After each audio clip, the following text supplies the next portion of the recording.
folks, Vitek here from Wani, one and only Karl here from Nile. How are you doing today? I'm fine, you? I'm doing good. First time in India, like I said, years of effort. You know, we always expected Nile to be here. Visa issues, this and that, but finally here. How does it feel to be in this part of the world? It's really good.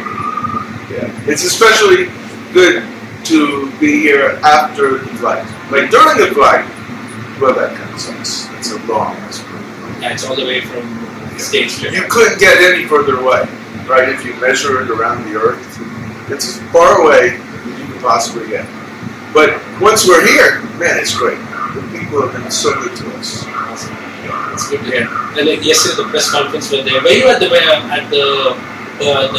location where the pre-party happened? Were you there yesterday? Yes. So did you get to see the bands?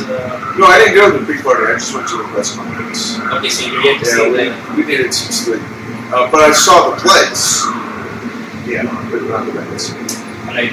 When you travel to new countries, I mean, you have decades of experience when it comes to touring, and every time you hit a new place, does it tingle your mind that what sort of feedback would the fans give? Because you have no idea about you have no idea. I'm always very thankful when I discover that we're all really just brothers, metal brothers. No matter where you go, the people that love metal are the same. Absolutely. That's absolutely true. You know, we talk about these live shows. You have done so many tours since the album came. You did the tour with as well, with the new guitarist as well. How have they received, keeping in mind that Dallas has been part of the band since the beginning? Well, not since the beginning, but long enough. You know, we were very relieved that the audience was so accepting. I thought I was going to hear people going, Dallas, or fuck you, or whatever. But I heard none of it. I just saw people having a great time, enjoying the music, and being metal. So I guess it's okay. That's good to hear.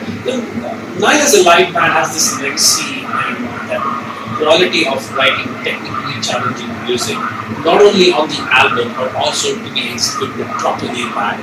And that's the essence of a band which everyone loves. So when you pick a song, let's say you took from what should not be for the live set of it, and it's technically challenging. So when you pick a song, does it kind of is it sort of a feeling that it might be too much to focus on stage because, like I said, you have to sing, you have to play the notes. You have to play it. Exactly. Like, something like What Should Not Be on Earth is damn near impossible to do live. So that's exactly why we do it. And that sort of challenge, tackling that challenge as a band, helps the band grow and go forward to be able to do what you could not do before.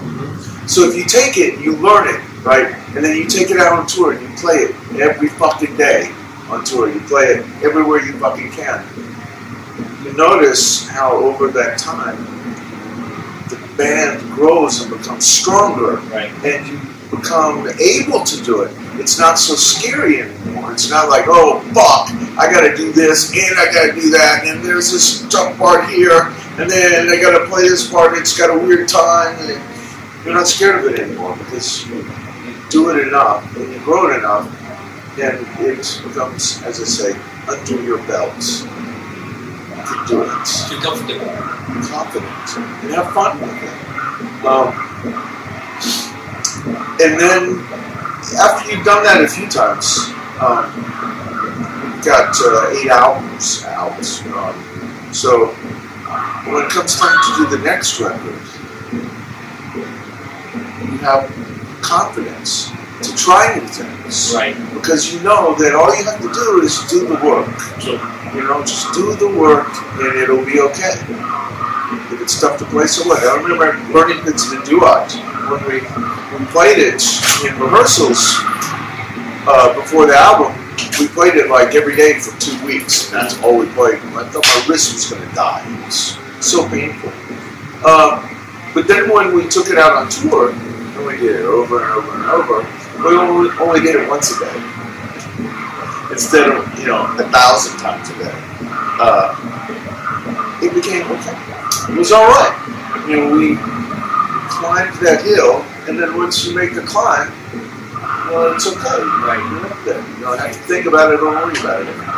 That's awesome. You pick a song from the Nile setlist, and as it come to a stage where you feel that it's too much for fans to absorb live, and you take that challenge because it's technically challenging. You execute it, and when the fans hear it, for them it's like, does that happen? Sometimes and sometimes not. Sometimes you do something you think is great, and it may or may not translate to people. There have been a few songs we really liked that, let's just let it stay. Okay. Which for us, it's like, a piece of cake. Yeah. It's like a song, it wasn't meant to be technically challenging. It's about, the groove, the mosh pit, the circle.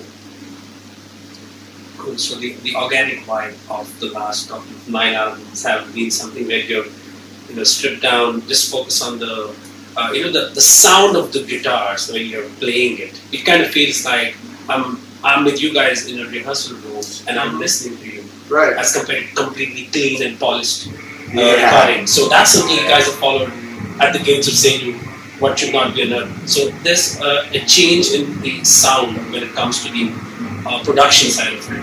Do you wish to continue that for the next record?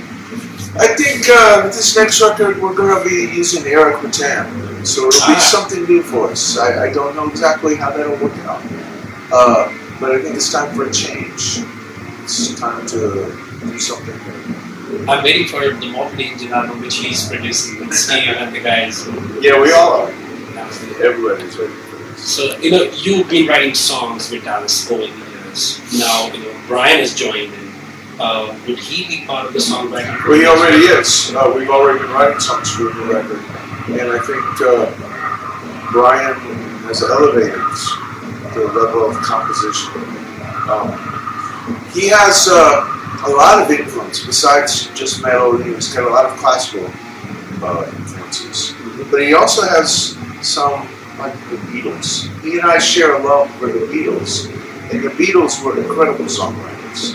Like things like taking a chord that's not necessarily in the key, right? But you use it, and if you use it right, it becomes beautiful.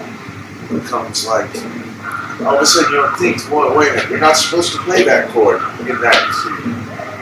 But the Beatles knew how to do it, like to be in any key that they wanted to be. And that's something that Brian is really adept at. Some of the stuff that he's brought to the table so far, wow. Yeah, it's really original, unique kind of thing he's bringing to it. I'm really excited about the future of this band. Awesome. How many songs have so far? Five songs. So how many are you planning to? And it's been probably 2 years since came out, 2015? Something like that. So what is the current status? We want to do the record by the end of the year. Finish the recording and everything. Yep, try and get it out. Oh, you're going to release it by end of the year? Hopefully. Hopefully. Nothing ever goes according to plan. Yeah. But that's the goal we're going to shoot for. Alright, and the vocal, you've been sharing with Dallas as well, so does it apply the same with Brian as well? Brian is a very talented vocalist. Right now, we have more of like the triple vocal attack. That had kind of fallen off in recent years, but now we're doing that again, where all three of us are sharing. Awesome. It's more equally balanced. I find it more interesting. I'm really happy about that too. Awesome. Triple vocal attack.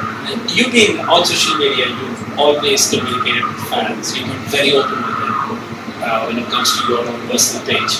So there's a certain element of mystery with the band that some people maintain, do not reveal too much about them. So where do you find yourself, keeping in mind that Karl Sanders loves to interact with fans, but I don't want to reveal too much about myself. Some artists have that zone, right? So where do you fit in? Well, I don't say you have to reveal everything to your fans. Fans don't need, or in a lot of cases, don't want to know everything. You don't want to know what kind of toothpaste I brush my teeth with. Does it matter to you? Will it change your life? No, it doesn't matter. Just so long as, yes, I do brush my teeth and I use toothpaste, it's probably okay. Cool. What is the musical direction you're eyeing for this next one? You have a long history of quality albums year after year. What is the plan for this? This one sounds evil to me. This one has the evil. And when you say the evil tone, does it go back to the roots of the Nile, or you're just exploring a little more? Just kind of come out of comfort zone and just experiment here and there, or you're going to stay true to the I think we're finding new ways to express the essence of the band. Yeah, I think that's a good way to say it. A lot of things that we've done have been to take the band back to the original concept, like the three vocalist attack, having more of a team spirit in the band. It's like how things were in the beginning. And that's what I'm trying to bring the band back to. In that way, though, also, Brian being such an incredible writer, I think that will do nothing but help us. I see it as a great, beautiful thing. The collaborations that he and I have done so far, really fucking happy with that. Fantastic. So I have a last question for you. You've done so many tours. Has it ever come to the mind to do a tour by telling the fans, okay, these are the list of the songs you can choose from. Let's see the voting and we will play those songs. Like a live on request sort of thing. If we were the Rolling Stones, or playing a simpler kind of music, that would be fun. Okay. That would be fun. But with Nile, to do Nile songs right and do them justice takes a lot of rehearsal for each song. So you couldn't just do it off the cuff. You have to do it, months before, and whatever songs get picked, then you rehearse those. Right. So yeah. And then there are those who might expect this song to be played and somehow it's not part of the list, and there are always those fans who want X, Y, Z, but they get like A, B, C. Right, so there's no other go, right? There's no other way to do it. You try to play the songs that most of the people want to hear, that will make the most people happy. Yeah, you go with the majority. You have to. If you try to satisfy just one fan, then your career will just... that one band will love you. He will buy everything. He's the only one. He's the only one. I think you have to care about what your fans say. Absolutely. Now, we look forward to see the Nile Attack for the first time in India. So, thank you so much for that. Thank you, Owais. It's such a pleasure. Absolutely.